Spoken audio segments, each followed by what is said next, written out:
Let me tell you about my son. I have a wonderful son, incredible son by the name of Jacob. When Jacob went into preschool, I did not know this. I did not know that you could get kicked out of preschool.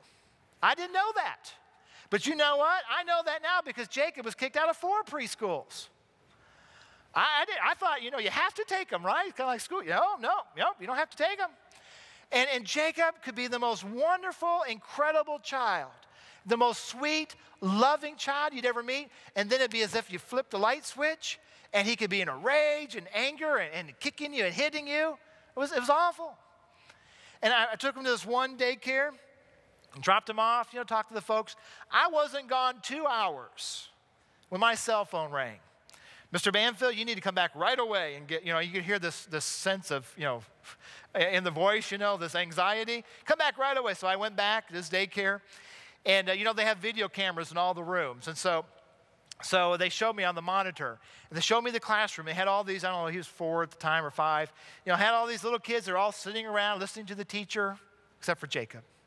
Jacob was all over the place. Boom, boom, boom, boom, boom, boom, boom. He was into everything and just wouldn't sit still, wouldn't listen, just all over the place. She said, look at your son. And then she said this to me. She says, what were you thinking bringing him here? He has no business being here. Your son, she said this, your son has no business being in any kind of a group setting whatsoever. You need to get help for him. Wow.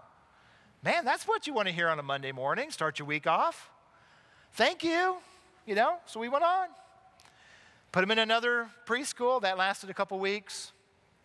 Put him into another one. He was there for a while. And until it was about Valentine's Day. And they were having lunch one day in this cafeteria. And I want you to kind of picture the scene. You have all these tables, like 6-foot tables, and they're all put end to end, and on this real big room, all end to end. And the kids all come in there, they're all eating in there. They all put their paper plates down in front of them. They have the food on it. So they put the paper plate down in front of Jacob. And then Jacob proceeded to jump up on top of the table. And then Jacob proceeded to run up and down the tables, back and forth, knocking plates everywhere as he went.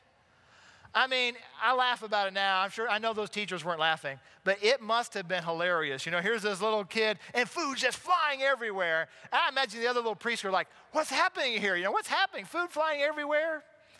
So they called me, and I went and picked him up, and I said, Jacob, son, what were you thinking? He said, Daddy, they put a pickle on my plate, and I don't like pickles. I said, what? This is all about pickle? Yes, Daddy, I don't like pickles, and they put a pickle on my plate. I mean, that was Jacob. Just some little thing like a pickle could just set him off. And boy, it was so challenging. I mean, it was like we couldn't go anywhere. We couldn't go to the store. If you saw him in the store, you thought he was a spoiled brat, and his parents never disciplined him. But it wasn't the case at all. Wasn't at all.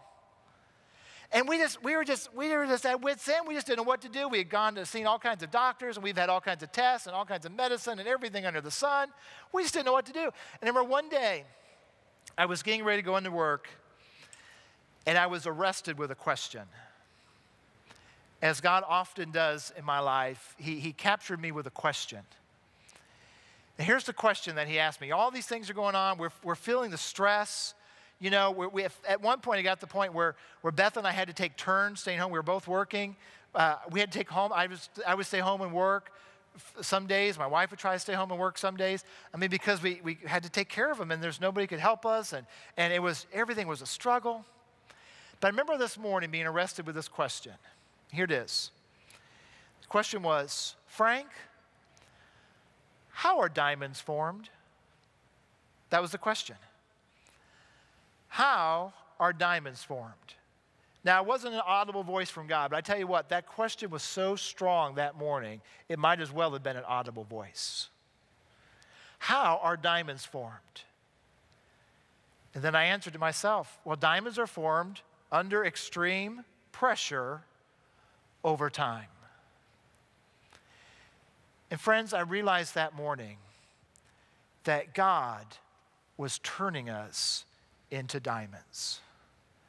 I realized that morning that we were under extreme pressure, because God was trying to do something incredible in our lives.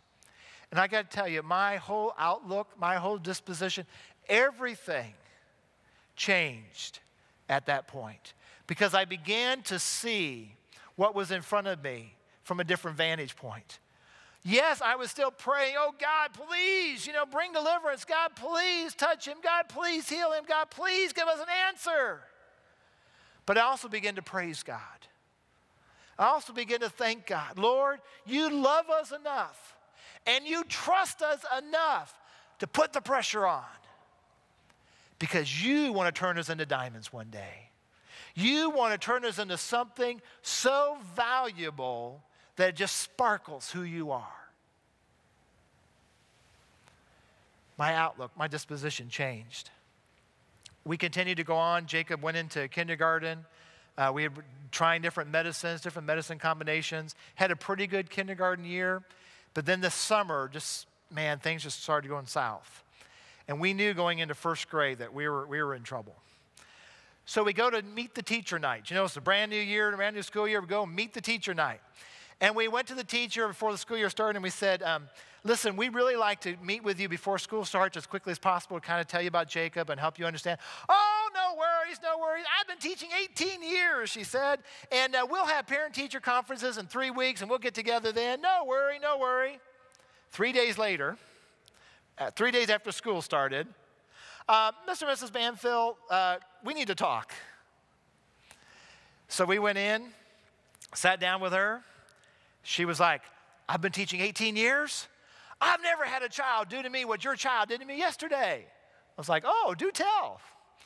She said, in the middle of class, Jacob just stood up and he looked at me and he said, I'm out of here.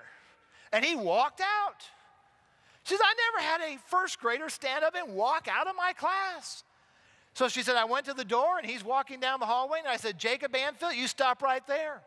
So she said he stopped. He looked at me, he looked down the hall, and he just kept right on walking. Now, my child is smart. He went straight to the office. He knew that's where he was going anyway. So he just went straight to the office, walked to the office. And so no one knew what to do. And so they said, well, let's put him in another class that has some calmer children in it. Yeah, it was real calm until he got there. It would make some calmer children, and maybe things will work out, And bless her heart, the teacher, I think this was her second year teaching. And the look that deer get when they're in the headlights of your car, that's kind of the look that she had. I mean, and everybody had every time they saw Jacob. I mean, bless their hearts, they were trying everything that they could do to help this child. They all had walkie-talkies, and Jacob would get out of the classroom, and he'd just start running the hall. There are like 600 kids in this school, right? And Jacob's running the hall, and they all had walkie-talkies. And if you heard somebody on the walkie-talkie say, he's on the run, then you knew exactly what that meant. It meant Jacob Banfield was running around the school someplace. One day he got out. We didn't know that till later, but they found him quickly and got him back in. But I mean, so they put him into special ed 100% of the time. So he's one-on-one with a special ed teacher. His first teacher had been teacher of the year. His special ed teacher had been teacher of the year. But my son is an equal opportunity in how he treats people. So he didn't care what their background was. He would let them have it as well. So he gets in the class and he didn't like something. He'd throw water on the teacher. Principal came in, didn't bother him. There's a principal. He just give him a good kick. And it's really hard to educate a child when you can't get him to sit still for 5 minutes. So middle of the summer, middle of the year, January, this first grade year, they decided to move Jacob to the BAU, which is the Behavior Adjustment Unit. We had other names for it, but anyway, they called the BAU, Behavior Adjustment Unit, and it was not pretty. This is where they would send, the 7 or 8 worst elementary kids in the whole school district. That's where they go, and there's my son, the preacher's kid, right there in the midst of them. There he is. And boy, we were just tore apart.